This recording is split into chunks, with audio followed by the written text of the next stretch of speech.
And we're live. Okay. All Great. right. So we are live here with Mitzi Dyane.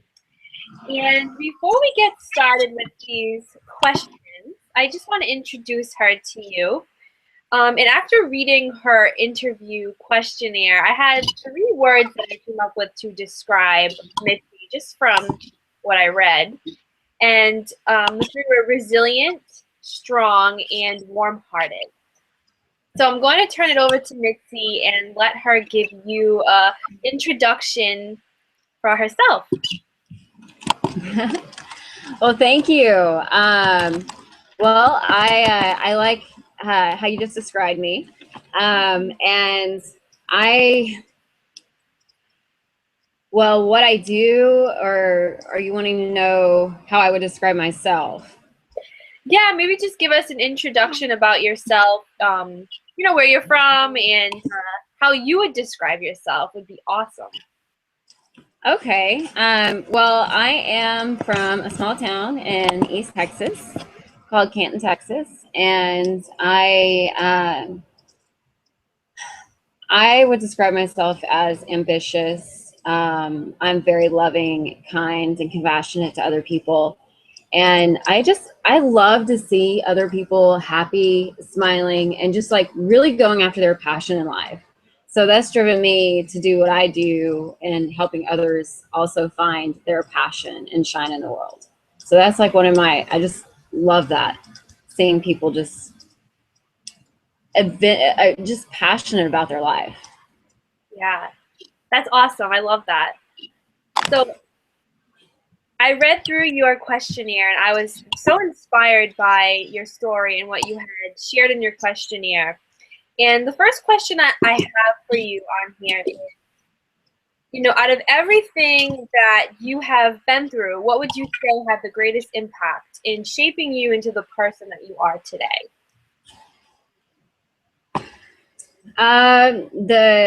The three things that have shaped me the most today. Um, well, one of them was a really well. They've been all unfortunate, but they really led me to where I needed to go. One of them was losing my home and my car and going homeless. Um, I That taught me a lot on how resilient I was and how much I could build myself back up. That you're not always in the same spot. You just have to keep on moving forward. And then the second one was I grew up in an abusive household. Um, and when I got older and became an adult, I thought that would end. And I went over to my mother's house with my children, and she hadn't really got to meet them yet. And my daughter was 4, and my son was 7. And I was kind of like Cinderella growing up. So she asked me whenever I came into her house, and I hadn't seen her for 3 years, to paint her house for her, clean out her refrigerator, and move furniture from one room to the other. And I told her I wasn't going to do that, that I was there to visit. And she got really upset, and just fast forward a little bit, she started strangling me in front of my children.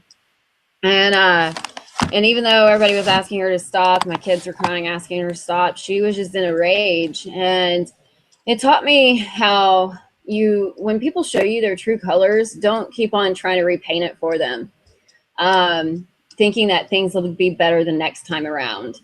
And I had to cut ties with her, even though she was my mother, and she just brought it to a different level when she involved my children. Um, and then the third one was I was born remembering my past lives.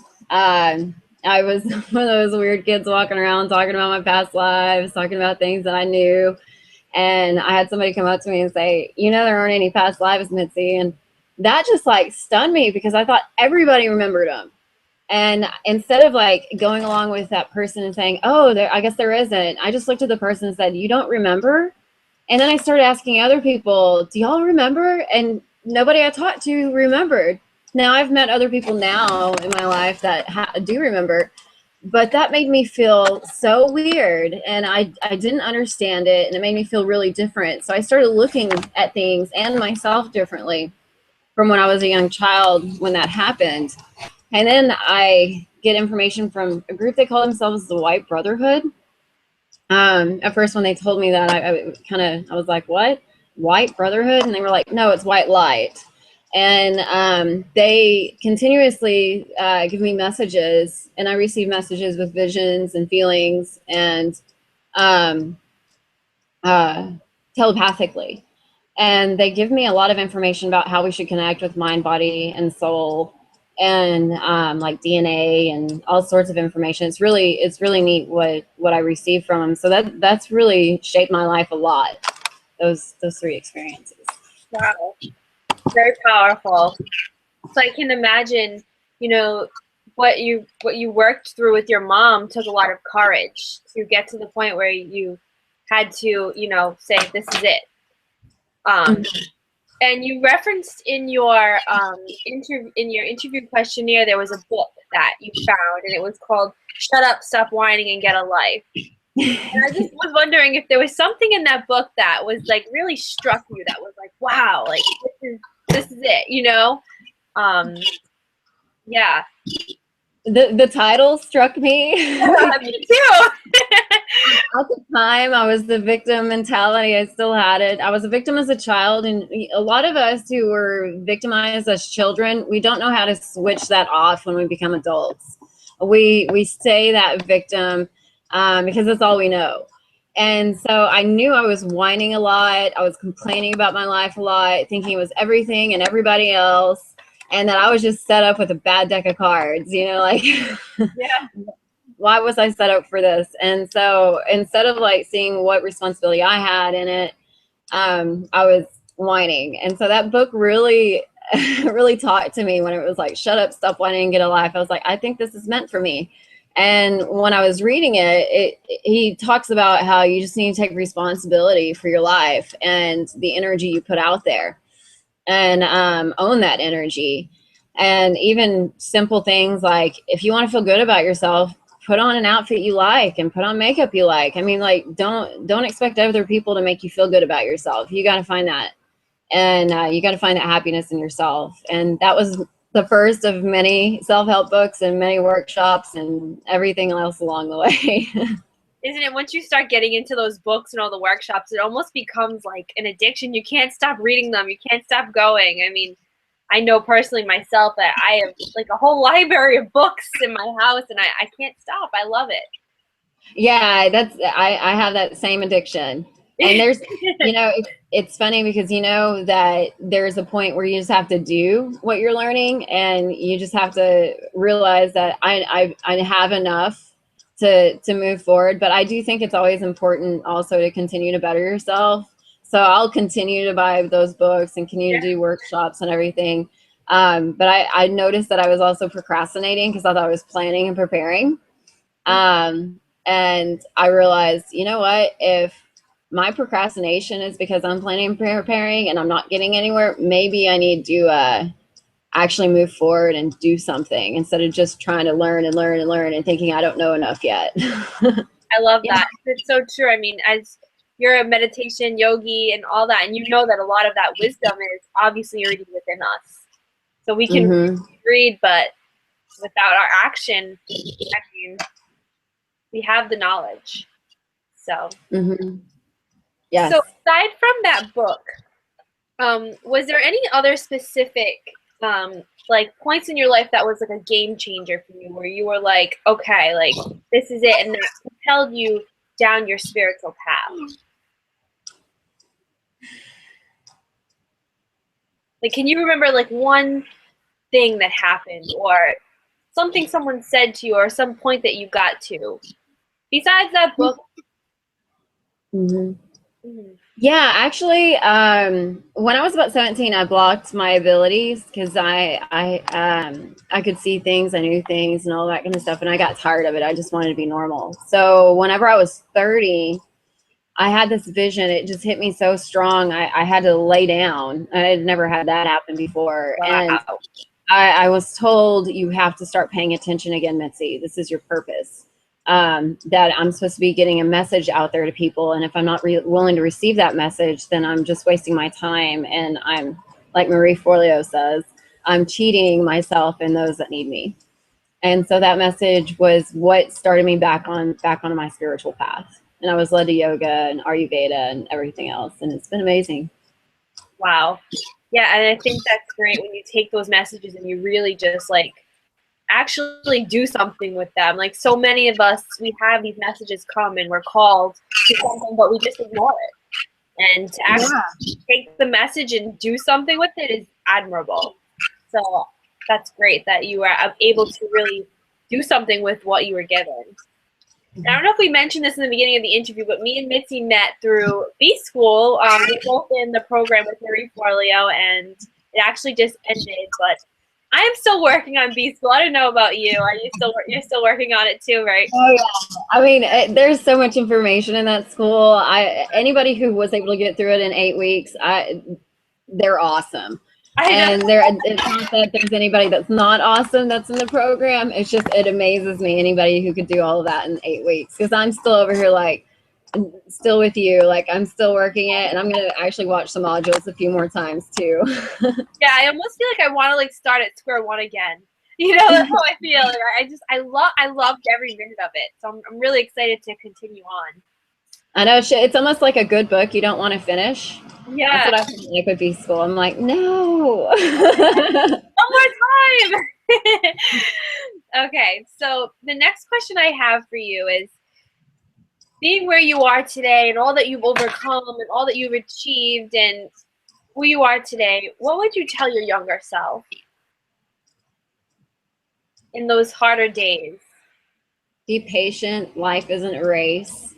And be and give the things that you want. So if you want love, be and give love. And you have everything inside of you to do everything you want to. Just keep on moving forward, and don't be too hard on yourself. Forgive yourself and be compassionate with yourself.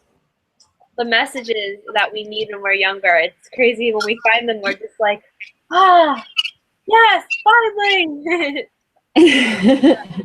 Yeah, because I used to think life was a race. I thought if I didn't make it to a certain point at a certain time, then I was behind or something, and that I was really hard on myself, and I was always trying to force a certain path that I thought was the path that I needed to go. And I'd constantly be frustrated and knocked down, realizing I'm in the wrong lane. I'm in a one way, and I'm not in the right way. I'm going the right way. And so I was really impatient and frustrated a lot of the time I was younger, and I was doing that victim thing too. So That's great. I love that.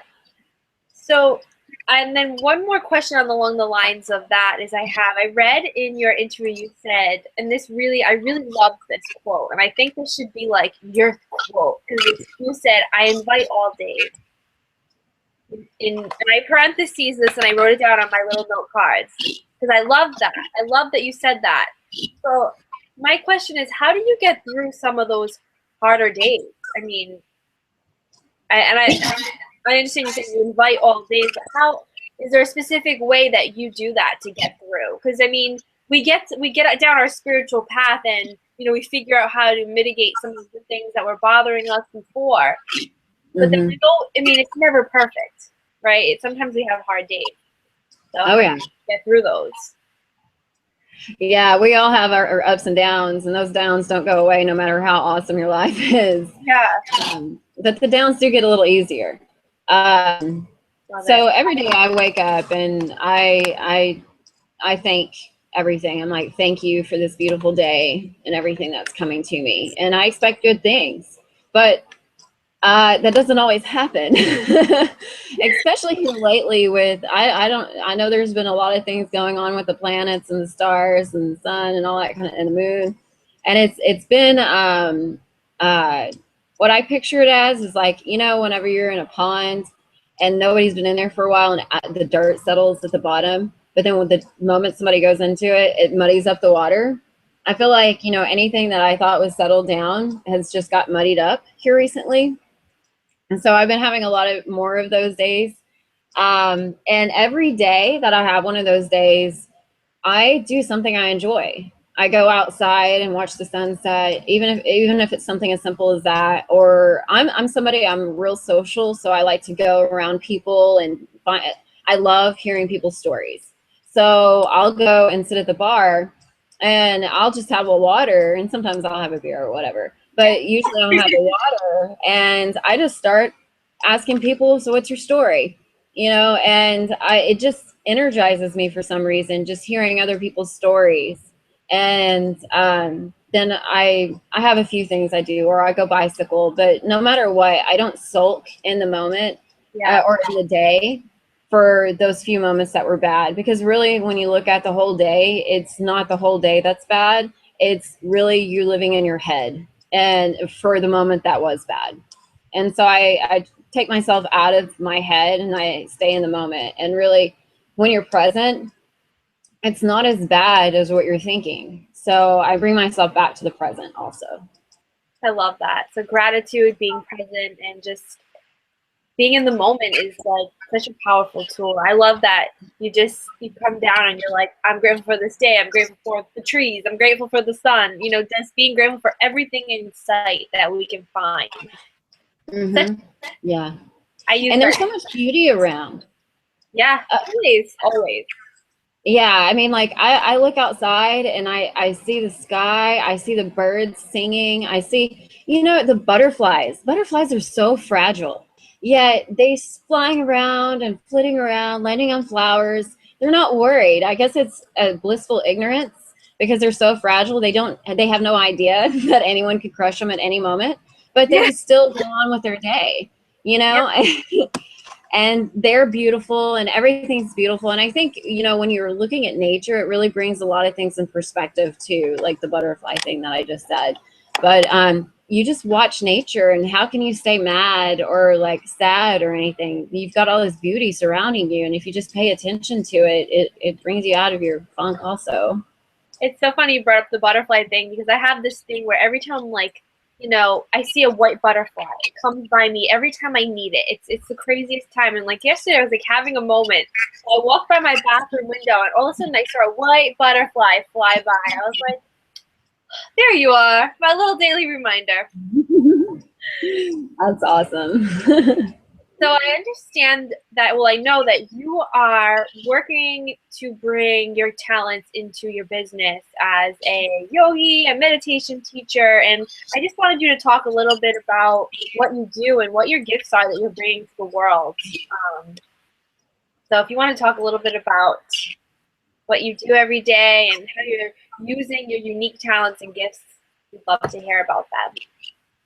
Yeah, so what I do is I guide others to their own inner wisdom so that they can reveal who they really are and live a life with passion and shine out into the world.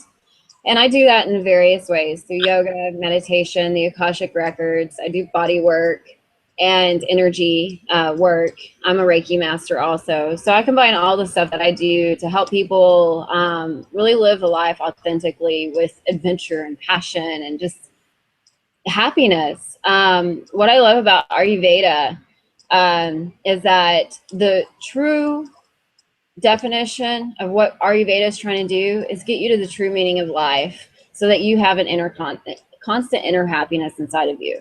It's not just about health and wellness. It goes beyond that. It connects the mind, body, and soul so that you're connected with that. And when those are connected, you make better decisions. You eat food that's better for you. You do things that are going to further you in your life and in your purpose. And so I use all those things to help you connect those three pieces of you, because I find a lot of times that those are so disconnected. And then you can just see society, we're disconnected in ourselves, and then we're disconnected as a group, and it just furthers itself on beyond there. And I think if we can just work on ourselves and connect ourselves and find our purpose and live it, it's hard not to be happy, healthy, and abundant. And so I'm like, be happy, healthy, and abundant. Shine, baby, shine. So that's, and because of my abilities, I also help people work with their abilities, learn how to use them. Wow. I think we all have abilities. And not all of us are quite so open for it, but those that are open to it and are starting to notice certain things, starting to awaken a little bit more, and they don't know how to communicate or use what they have going on. I have a lot of people who come up to me and just ask me, what do I need to do? And I'll give them a few tips, and then they'll come back and be like, oh my gosh, yes, now I'm able to communicate, or whatever it may be. So I really like doing that part too. But I think that's connecting with the mind, body, soul. When you're connected with your soul, you're already connected to that spiritual realm also. It's like your connection to source, the creator. Yeah. And so so I help people do bring it all together. Such admirable and fulfilling work. You must go to bed with a full heart every night. Oh yeah, yeah. Yeah. When people run up to you and they're like, oh my God, I get it. And like you help them, that you must feel like so great. Yeah, and I feel like I'm just a messenger, you know, so I don't want to take full credit. But it does make me feel really good that I'm being used to help people in this way. Yeah. Wow. That's awesome. So that's great. So you can see we have your website right on there. So if anyone's interested, they can go check out Mitzi's website and see the work that she's doing. And I have one more question for you. And that would be if you had one piece of advice that you could offer as a gift to the world, based on your experiences and the obstacles you've overcome, what would that be? Make all your decisions based off of love, not fear. Love it. That's well said. I think fear is the opposite of love. Absolutely. And we make poor decisions when we make decisions off fear. And we do what's in our highest interest and the highest interest of everyone else when we make all of our decisions based off of love. I love it. That was perfect. What a perfect way to end our interview. Well, thank you so much for coming on. And this whole interview series was really to bring on empowering people and to empower more people through your story. And you said earlier in the interview that you are so empowered and you love hearing people's stories. And that's the whole reason why I started this video series, is to hear people's stories, people like you, and to use these stories to empower more people, because like Marie Forleo always says to us, only you have this story, and it can help so many people. I mean, so many young people out there that are going through similar situations that you may have been through, and hearing your story may make or break their day. And I think it's very admirable for you to come on here and share some of those things. They're not easy things to share, and you're really putting yourself out there, and that takes a really strong person. So thank you so much. Well, thank you. And I think what you're doing is amazing. I just think it's great. I've checked out all of your stuff and I'm like, oh my gosh, I want to be a part of that. You know, thank you for inviting me. Thank you. We'll keep in touch. We'll do some more cool stuff together for sure. That sounds great. Thank you. All right. Thank you, Mitzi. Is there anything else you would like to end with before we stop the broadcast? You know, when I was talking about my business, I did fail to mention that I do meditation to help people combine their mind, body, and soul also.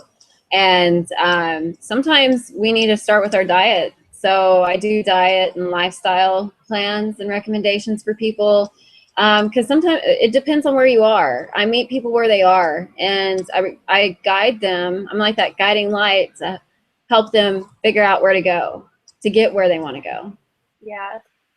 Awesome. Well, thank you for sharing that. And that's all on your website as well?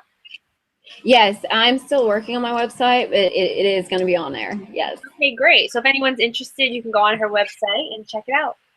Yes, thank you. All right. Thank you, Mitzi. We'll keep it nice to you. And namaste. Namaste. Here's the light. All right. I'm going to end it now. Bye-bye. Bye.